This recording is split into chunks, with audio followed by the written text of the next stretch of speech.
राधे राधे महाराज जी। महाराज जी, आपका थोड़ा सा आपकी प्रसन्नता के लिए प्रश्न है और दो पंक्तियां लिखी हैं। महाराज जी, मैं और मेरी धर्म पत्नी हम दोनों एक दूसरे के प्रति मन में आदर भाव भी रखते हैं और प्रेम भाव भी रखते हैं।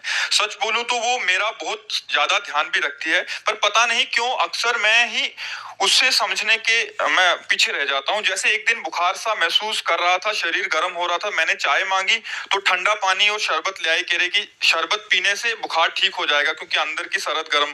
तो महाराज जी, आपके सत्संग का प्रभाव की दो पंक्तियां लिख रहे हैं महाराज जी। दिन कुछ ऐसे बीत रहे थे, महाराज जी उन्होंने हास्यप्रद लिखा है, आंखों से पानी आता था, मैं कहता था पनीर बना लो तो सामने टिंडा आता था। जब मांगता था मीठा उससे, मुझको नमकीन वो दे देती थी और पहली तारीख आते ही सारी तनख्वाह ले लेती थी।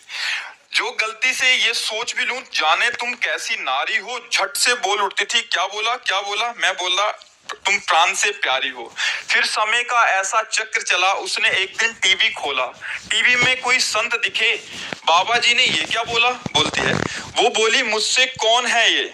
मैं बोला स्वयं प्रभु ही हैं, जिनको सुन के आनंद मिले ये बाबा प्रेमानंद जी हैं।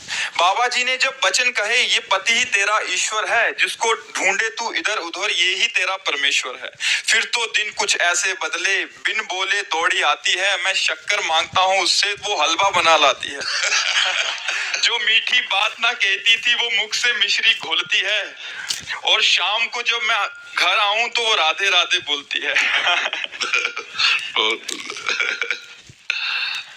अब जो मैं बोलता हूँ, मेरे मुंह से जो बात निकलती है उससे एक कदम आगे चलती है। जैसे मैंने शक्कर मांगा तो अब हलवा लेके आती है, मैं पानी मांगता हूँ तो बोली पानी तो मैं पी लूंगी, आप दूध पियो। वो जब भगवत भाव हो जाता है ना तो एक समर्पित भाव हो जाता है। हमारे सनातन धर्म में ऐसा ही है, पत्नी को अपना अर्धांग माना गया है और पति को अपना परमेश्वर माना गया है। आज हमारा समाज इसी सिद्धांत से पीछे हट रहा है, इसीलिए बड़ा विघटन हो रहा है, नहीं हो रहा है। तो आज पत्नी को पति पर विश्वास नहीं और पति को पत्नी पर विश्वास नहीं, क्योंकि हमारे धर्म से पीछे हट करके सब क्रियाएं हो रही। अगर